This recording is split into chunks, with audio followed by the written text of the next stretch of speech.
Hi, എല്ലാവർക്കും നമസ്കാരം. അപ്പം നമുക്ക് കാറ്റത്തെ കിളിക്കൂട്ടിലെ നിധിയുടെയും സുധീഷിൻ്റെയും നാളത്തെ നല്ലൊരു കഥ കേൾക്കാം.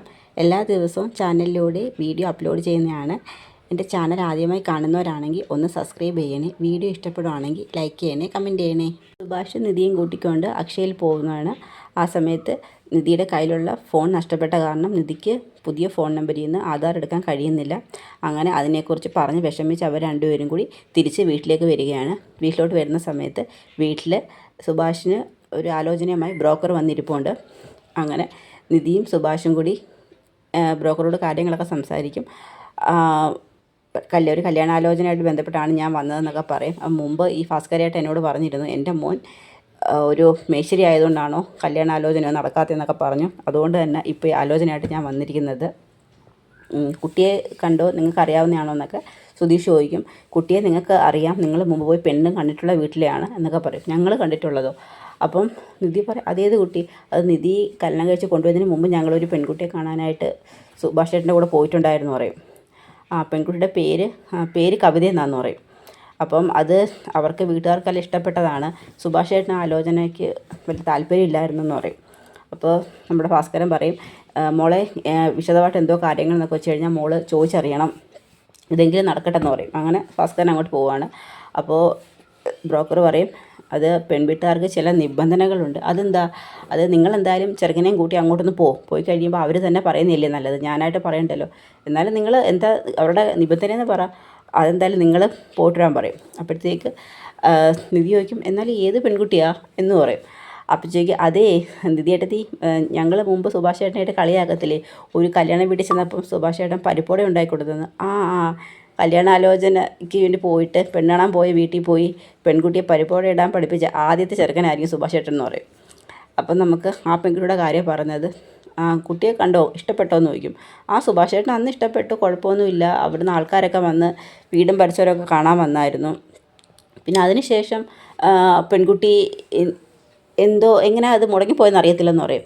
അപ്പോൾ ബ്രോക്കർ പറയും, അത് പെൺകുട്ടി കവിത ഒരു തവണ സുഭാഷുമായിട്ട് കണ്ട് സംസാരിച്ചിട്ടുണ്ടായിരുന്നു, അതിനെക്കുറിച്ചൊന്നും പറഞ്ഞില്ലേ എന്ന് ചോദിക്കും. ഇല്ല, ഞങ്ങളുടെ അടുത്തൊന്നും പറഞ്ഞില്ലല്ലോ. എന്നാൽ അങ്ങനൊരു സംഭവം ഉണ്ടായി. അന്ന് കവിത ഒരു കാര്യം സുഭാഷിനോട് പറഞ്ഞിരുന്നു. അതിന് ശേഷം പിന്നെ ആലോചന മുന്നോട്ട് പോകാഞ്ഞെന്ന് പറയും. അതെന്താ? അത് നിങ്ങൾ സുഭാഷിനോട് തന്നെ ചോദിക്കാൻ പറയും. അത് പറഞ്ഞ് ബ്രോക്കർ അങ്ങ് തിരിച്ചു പോകും. അതിനുശേഷം ഇവരെല്ലാവരും കൂടി ഇരുന്ന് സംസാരിക്കും. നമുക്ക് എന്തായാലും പോയൊന്ന് പെൺകുട്ടിയെ ഒന്ന് കാണാം. അപ്പോഴത്തേക്കും പെൺകുട്ടി നമ്മൾ കണ്ടതില്ലയോ, ഇനിയും പോകണമെന്ന് ചോദിക്കും. അപ്പോൾ ഹരീഷും നികേഷും പറയും, ഒരു കാര്യം എങ്കിൽ ഏട്ടത്തിയും സുധീഷ് ഏട്ടനും കൂടി പോയിട്ട് വാ, നിങ്ങൾ പോയി കണ്ട് സംസാരിക്കുക. എന്താ അവരുടെ നിബന്ധന നമുക്കറിയത്തില്ലല്ലോ. പോയി കണ്ടതിന് ശേഷം നമുക്ക് കൊള്ളാമെങ്കിൽ നമുക്ക് മുമ്പോട്ട് ആലോചിക്കാമെന്ന് പറയും. അങ്ങനെ പറയും, എങ്കിൽ ശരി, ഞങ്ങൾ രണ്ടുകൂടി പോയിട്ടാന്ന് പറയും. അങ്ങനെ നിധിയും സുധീഷും കൂടി പെൺകുട്ടിയുടെ വീട്ടിലോട്ട് പോകും. വീട്ടിൽ പോകുമ്പം മുമ്പ് പോയിട്ടുള്ള വീടായതുകൊണ്ട് സുധീഷിന് അറിയാമല്ലോ. അങ്ങനെ അവരോട് സംസാരിക്കും. അപ്പോൾ നിങ്ങൾ രണ്ടുപേരും മാത്രമേ വന്നിട്ടുള്ളൂ എന്ന് പെൺകുട്ടിയുടെ അച്ഛൻ ചോദിക്കും. ഞങ്ങൾ മാത്രമേ വന്നിട്ടുള്ളൂ. സുഭാഷ് ചേട്ടൻ മുമ്പ് പെൺകുട്ടിയെ കണ്ടിട്ടുള്ളതാണല്ലോ, ഇഷ്ടക്കുറവൊന്നുമില്ല. പിന്നെ നിങ്ങൾ വന്ന് വീടും ചുറ്റുപാടും എല്ലാം കണ്ടിട്ടുണ്ട്, ഞങ്ങളെക്കുറിച്ച് അറിയുകയും ചെയ്യും. ഞങ്ങൾ നിങ്ങളെക്കുറിച്ച് അന്വേഷിച്ചായിരുന്നു. നിങ്ങളുടെ വീട്ടിനെക്കുറിച്ച് അത്ര നല്ല അഭിപ്രായമല്ല പൊതുവേ പറയുന്നത്.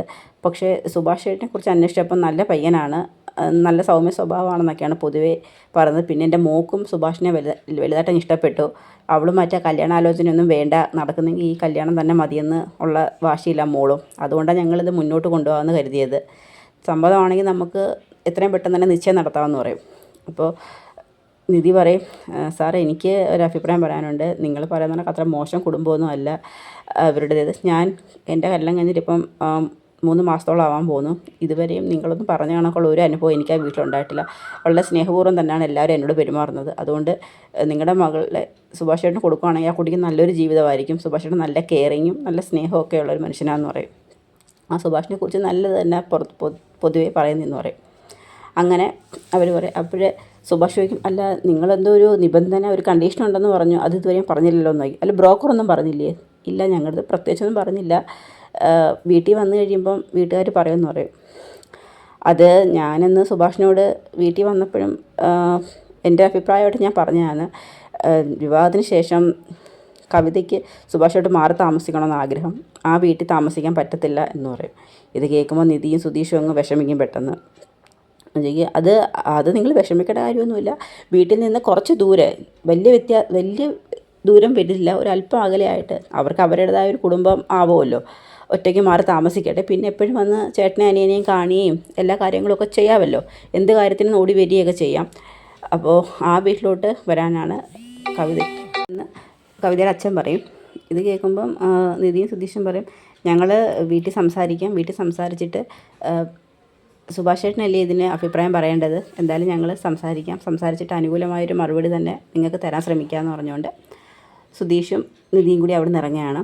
അതിനുശേഷം അവർ വീട്ടിൽ വന്നിട്ട് ഹരീഷിനോടും നികേഷിനോടും പറയും, ഈ കല്യാണം നടക്കണമെങ്കിൽ സുഭാഷ് ചേട്ടൻ മാറി താമസിക്കണമെന്ന കവിത പറയുന്നത്. കവിതയ്ക്ക് സുഭാഷ് ചേട്ടനെ ഒരുപാട് ഇഷ്ടവുമാണ്. പക്ഷേ അന്ന് കവിതയും സുഭാഷ് ചേട്ടനുമായിട്ട് പുറത്ത് വെച്ചൊരു സംസാരം ഉണ്ടായിരുന്നു. അപ്പോഴും സുഭാഷ് ചേട്ടന് ഒട്ടും ഈ തീരുമാനത്തോട് യോജിക്കാൻ പറ്റിയില്ല. അതുകൊണ്ടാണ് നമ്മുടെ അടുത്ത് അന്ന് ഈ കാര്യം പറയാഞ്ഞെന്ന് പറയും. ഏട്ടത്തി എന്ത് പറഞ്ഞു, ഞാൻ എന്താ നികേഷെ പറയേണ്ടത്, സുഭാഷ് ചേട്ടനല്ലേ ഇതിന് തീരുമാനിക്കേണ്ടതെന്ന് പറയും.